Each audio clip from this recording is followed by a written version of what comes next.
Amin. Assalamualaikum warahmatullahi taala wabarakatuh. Alhamdulillah rabbil alamin wal aqibatu lil muttaqin wala udwana illa 'alal zalimin. Asyhadu an la ilaha illallah wahdahu la syarikalah wa asyhadu anna Muhammadan 'abduhu wa rasuluh. Allahumma salli wa sallim ala sayyidina wa nabiyina wa maulana Muhammad wa ala alihi wa sahbihi ajma'in. Amma ba'd. Fa inna asdaqal hadis kitabullah wa khairal hadi hadi Muhammadin sallallahu alaihi wasallam wa syarril umuri muhdatsatuha wa kullu muhdatsatin bid'ah wa kullu bid'atin dhalalah wa kullu dhalalatin finnar. Ya hormati Fadil Imam kita, tak lupa juga Fadil Tuan Bilal, seluruhnya Tuan Siap, kemudian sahabat-sahabat saya daripada Jabatan Haluan Agama Islam Sembilan, seluruhnya sidang jamaah muslimin muslimat rahmatullah taala. Apabila kita banyakkan puji dan syukur kepada Allah taala kerana pada petang ini saya mencuri sedikit masa tuan-tuan berjumpa dalam setengah jam insya-Allah untuk kita kembali membicarakan berkenaan kitab At-Tazkirah fi Ahwalil Mauta wa Umuril Akhirah. Peringatan pada menyatakan kelakuan orang yang telah meninggal dunia dan juga urusan-urusan akhirat yang dikarang oleh Imam Al-Qurtubi rahimahullah taala. Baik. Dan sabit dalam satu khabar, musannif berkata dalam kitabnya At-Tazkirah fi Ahwalil Mauta wa Umuril Akhirah, nyatakan disabit dalam satu khabar, apabila ajal orang-orang beriman itu telah pun hampir ataupun telah sampai, nazal alaihi arba'atu minal malaikah, maka datanglah kepadanya empat malaikat. Satu malaikat menarik nafasnya ataupun nyawanya min qadamil yumna, daripada kaki yang sebelah kanan. Tarik ruh atau nyawanya lah. Ini ruh siapa tuan-tuan? Ruh orang beriman. Kemudian malaikat yang kedua menarik akan nyawanya daripada min qadamihi yusra, daripada kakinya yang sebelah kiri. Yang sebelah kiri lah. Satu malaikat menarik nyawanya daripada kaki yang sebelah kanan, dan satu malaikat menarik nyawanya yang sebelah kiri. Kemudian nafas ruh akan keluar. Ruh akan keluar, ditarik tadi, ruh akan keluar, akan berjalan naik kepada tubuh badannya. Diumpamakan seperti titisan air yang terdapat pada pancuran air. Seperti titisan air yang ada pada pancuran air yang biasa tuan-tuan nampaklah.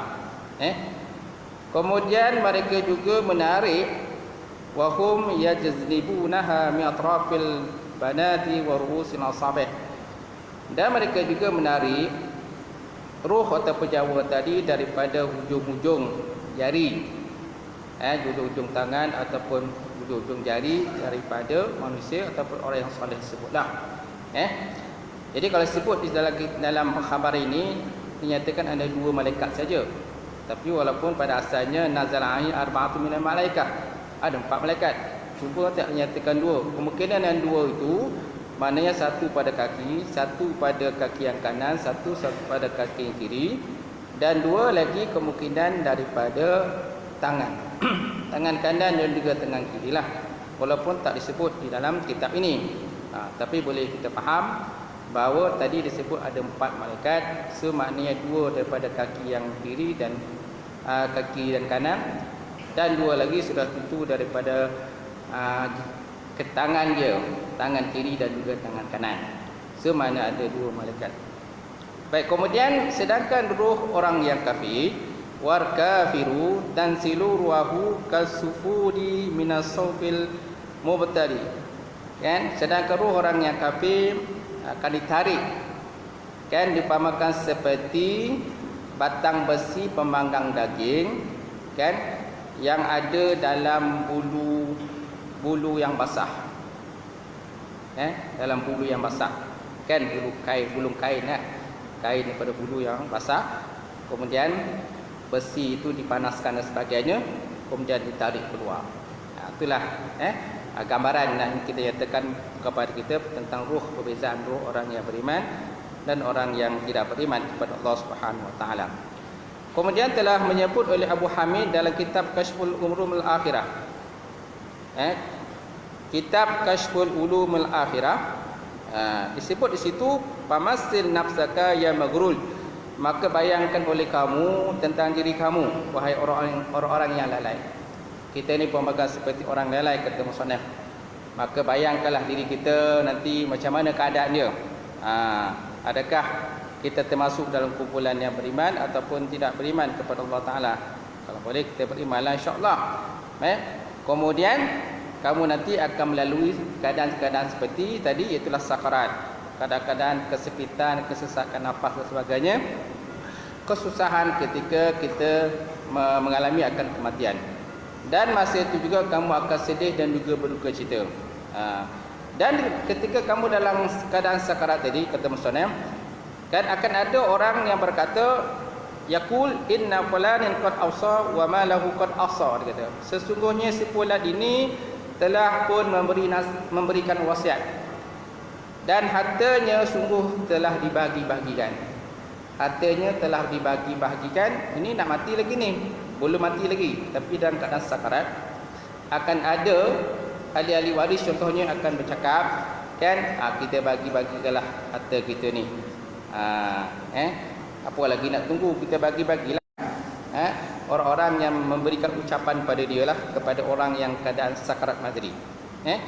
Kemudian di samping itu pula semata baki abnatika wahya kal asirah wa tadarru. Kemudian dia akan lihat pula anak-anak dia, isteri dan sebagainya, semua akan bersedih bahawa suami dia ataupun ayah mereka akan meninggal dunia.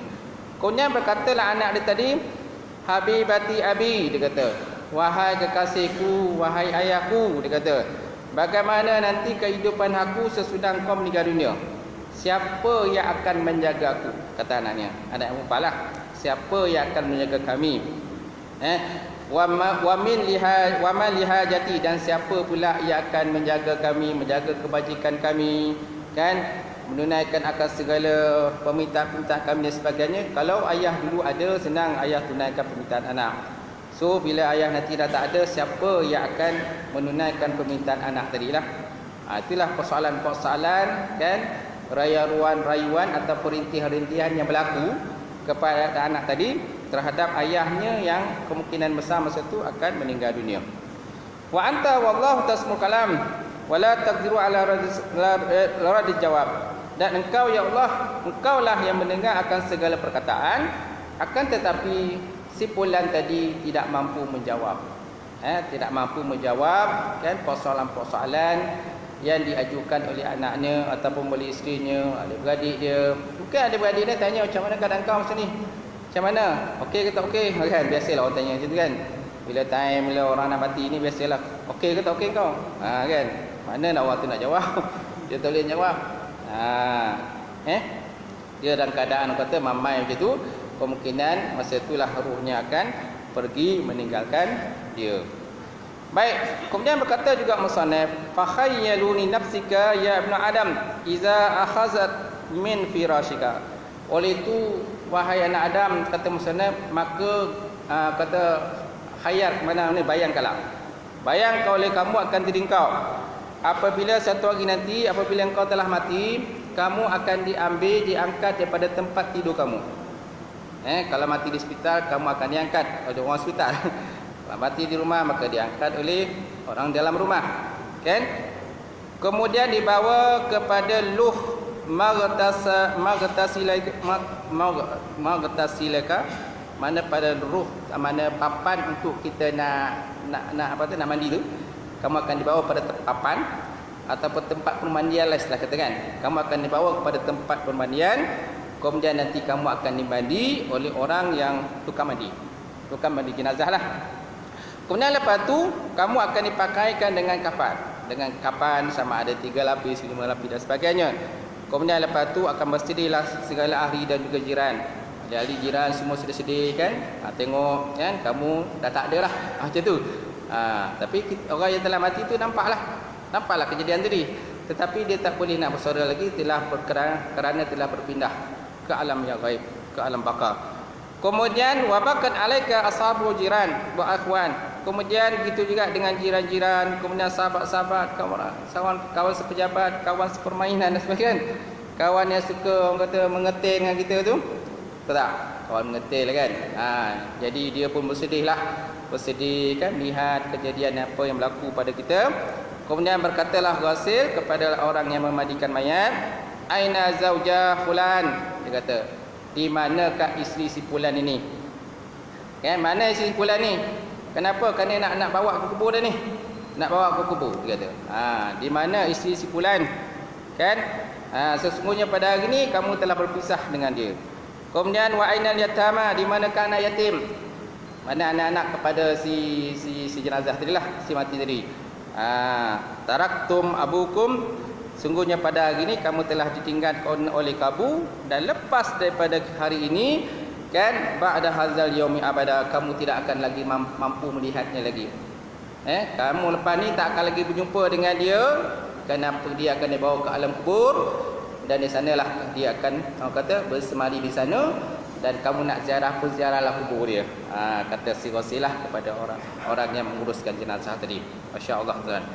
Baik, itulah tadi yang kita dapat sentuh sikit berkenaan tadi.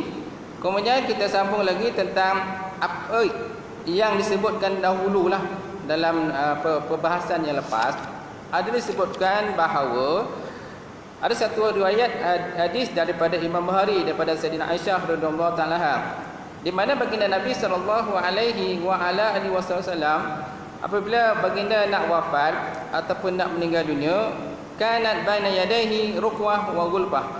Terdapat pada tangan Nabi itu mangkuk ataupun bejana. Mangkuk ataupun bejana, fiha ma, di dalamnya bejana itu terdapatnya air. Dalam bejana itu dapat air. Kemudian faja'ala yadkhulu yadayhi fil ma. Kemudian Nabi sallallahu alaihi wasallam memasukkan akan tangannya ke dalam bejana tadi. Nabi masukkan tangan dalam bejana yang mengandung air tadi. Fayamsahu bihima wajahu. Kemudian Nabi pun menyapu kepada muka Rasulullah sallallahu alaihi wasallam. Nabi sapu muka. Kenapa? Masa itu Nabi dalam keadaan sakaratul maut. Kemudian Nabi sallallahu alaihi wasallam pun bersabda, la ilaha illallah, inna lil mauti sakarat. Tiada Tuhan yang disembah melainkan Allah, dan sesungguhnya kematian itu merupakan satu kesukaran dan juga kepayahan. Kematian merupakan satu kesukaran, kepayahan, kepedihan dan sebagainya. Summa nasaba yadaihi. Kemudian Nabi SAW menegakkan tangan Rasulullah, angkat tangan. Kemudian Nabi pun berkata, fi rafiqil a'la. Kan? Fi rafiqil a'la maksudnya Nabi nanti akan ditempatkan bersama-sama dengan orang soleh, orang beriman, para nabi dan juga para rasul, hatta qabida. Kemudian dikabatkan akan roh Nabi. Nabi pun wafat, dan lepas tu tangan Nabi pun jatuh. Tangan Nabi pun jatuh selepas daripada kewafatan baginda Rasulullah sallallahu alaihi wasallam. Jadi kata Aisyah tentang dalam hadis tadi disebut perkataan ruqwah ataupun gulbah. Apakah dikatakan ruqwah ataupun gulbah?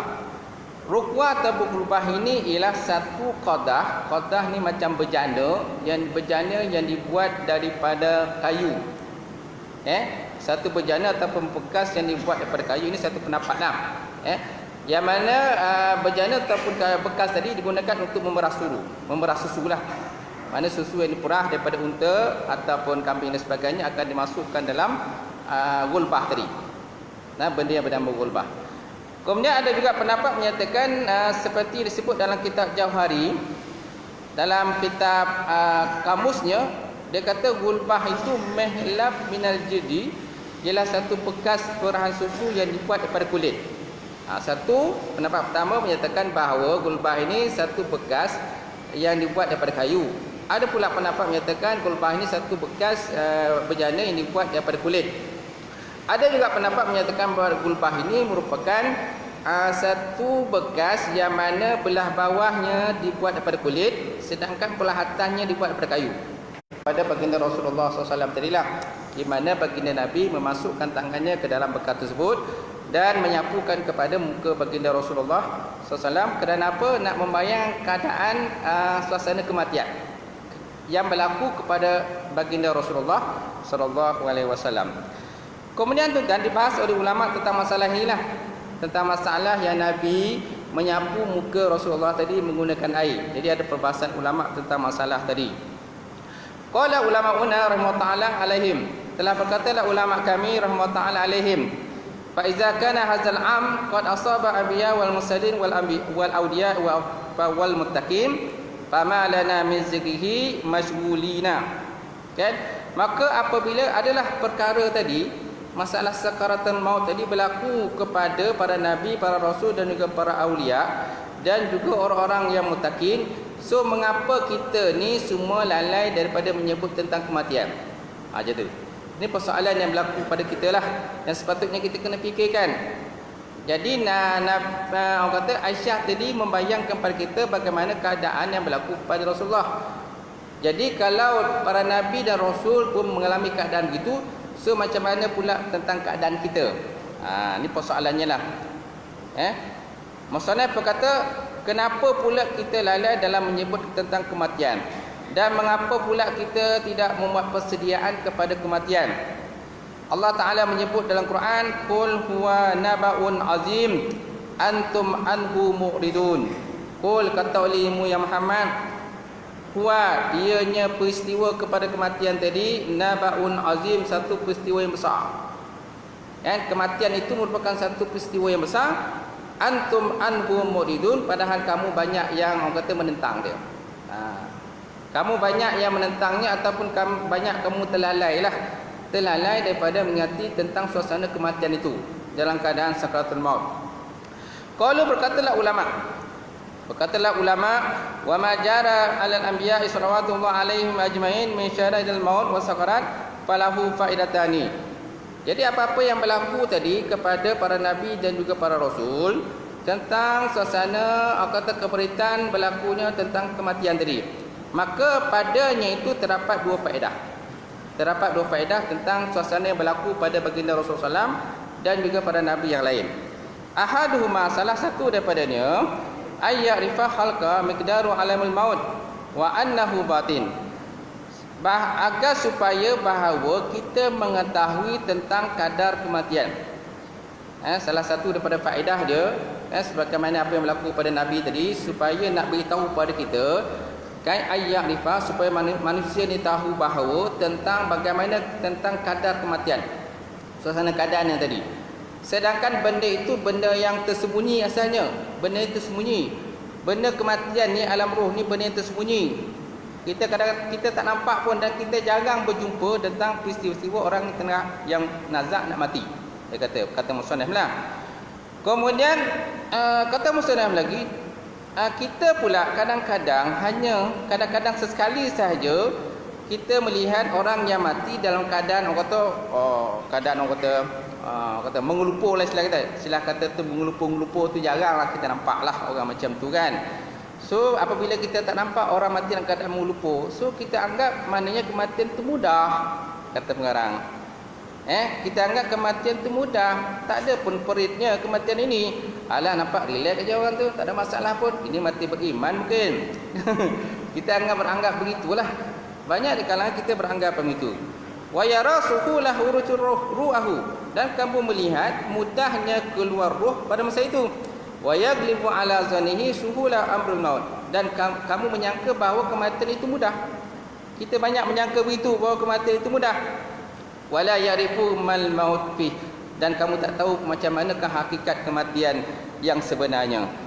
Jadi falamma zakara anbiya as-sadiquna fi khabarihim syiddatul alamahu ma'a kiramatihi Allah Ta'ala, dan apabila para nabi dan para rasul tadi menyebut tentang kematian tadi, jadi para nabi pun menyebut tentang kematian, macam mana nabi itu dalam keadaan mati tadi, dia ambil air kan, kan, untuk dilap-lap dan disapukan kepada baginda Rasulullah SAW.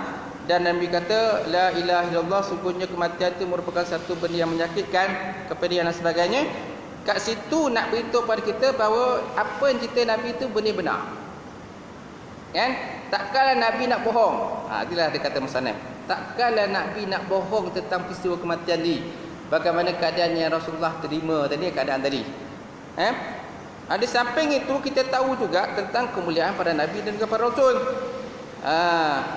Dan kita anggap benda ni mudah kepada sebahagian orang. Sebahagian orang menganggap ni mudah. Tetapi sebenarnya di kalangan kita ni sebenarnya tak tahu pun hakikat kematian itu macam mana. Jadi dengan adanya perkhabaran daripada Siti Aisyah tadi, yang Aisyah menukilkan tentang cerita yang berlaku kepada baginda Rasulullah sallallahu alaihi wasallam, jadi sekurang-kurangnya dia dapat menjadi panduan kepada kita lah. Sekurang-kurangnya dapat menjadi panduan kepada kita bagaimana suasana kematian itu yang sebenarnya. Kerana kematian ni benda yang gaib, benda batin, benda tak nampak, kan? Yang malaikat yang mencabut roh itu pun kita tak tahu macam mana rupa malaikat hakikat sebenarnya. Cuma digambarkan suasana malaikat maut tu begini-begini dan sebagainya. Jadi macam mana hakikat sebenarnya malaikat tu ditarik pun tak tahu. Jadi dengan Nabi menceritakan, kan, keadaan tadi, kan, dan kata Aisyah pun kata meriwayatkan hadis itu, sekurang-kurangnya dapat dijadikan panduan kepada kita bahawa kematian itu benda yang menyakitkan, yang menyusahkan sebahagian daripada kita ini. Tidak sebagaimana kematian yang berlaku kepada syahid. Ma khala syahid fatil kufar ala ma yati zikruhu. Tidak sebagaimana kematian yang berlaku kepada orang yang mati syahid. Berbezalah kematian mereka. Baik, kemudian yang kedua, pendapat yang kedua pula, rubbama khatara li ba'dil nas annahu la yahballahu ta'ala anbiya'ihi wa rasulih, fa kaifa yukasuna hadhihi syara'id al-azimah. Jadi barangkali mungkin yang kedua, barangkali mungkin di kalangan kita ni mungkin terlintaslah bahawa mereka ini semua kekasih Allah. Mereka ni para nabi dan rasul ini semua kekasih Allah, kan? Jadi bagaimana mereka ini boleh dikerasi dengan kematian yang menyakitkan? Hazi syara'il azimah. Bagaimana mereka ini para nabi dan rasul ini kenapa boleh mengalami keadaan macam tu? Wa huwa subhanahu wa ta'ala qadirun ay yukhaffifa alai ajmain. Sedangkan Allah Taala boleh meringankan keadaan mereka. Mereka ni para nabi dan rasul, nabi yang paling mulia Nabi Muhammad. So kenapa nabi dalam keadaan begitu kematian dia? Bukankah Allah Taala boleh meringankan saja kematian nabi ni? Lirik ala mati tenang aja, tak ada masalah, kan? Macam tu. Tapi kenapa nabi berlaku macam tu? Kemudian sebagaimana yang berlaku kisah pada Nabi Ibrahim juga, di mana Allah Taala juga pernah sebutkan kepada Nabi Ibrahim, sesungguhnya kami telah meringankan akan kau kepada kematian kau. Itu berlaku pada Ibrahim. Jadi Allah Taala pernah meringankan kematian kepada Nabi Ibrahim. Tak bolehkah pada Muhammad pun macam tu juga diringankan kematian? Ini persoalannya dah, perbahasannya. Fal jawab, maka dijawab oleh ulama, inna asyadun nasir bala fi dunya anbiya sumal amsal fa amsal. Sesungguhnya manusia yang paling berat ujiannya dalam dunia itulah para nabi. Summa amsal fa amsal, kemudian seumpama dengan dia. Kama qala nabiyina Muhammad sallallahu alaihi wasallam, sebagaimana yang disabdakan oleh baginda Rasulullah SAW. So maknanya benda ni tak mustahil kepada Nabi, tak mustahil pada para Nabi dan Rasul. Sedangkan maknanya kita nak, tak perlulah orang kata, kita nak kata orang kata tak perlulah bila mati ni biarlah Nabi ni mati yang keadaan tenang macam tu, tak apalah. Kan boleh macam tu kan? Tetapi dijawab tentang masalah tadi, sesungguhnya orang yang paling berat ujian dalam dunia adalah para Nabi dan Rasul. Jadi tak mustahil lah benda itu berlaku pada Nabi. Tak mustahil lah Nabi ni mati dalam keadaan susah, kepayahan dia, kerana beratnya ujian yang ditanggung oleh para Nabi dan juga para Rasul. Macam tu. Di samping itu pula, benda yang berlaku tadi, kan, bukanlah bermakna untuk mengurangkan darjat para Nabi dan para Rasul. Dia bukan nak mengurangkan darjat para Nabi dan juga Rasul, dan juga bukan nak mengazab para Nabi dan para Rasul. Tetapi tidak lain dan tidak bukan tuan-tuan, untuk menaik wa barakatuh.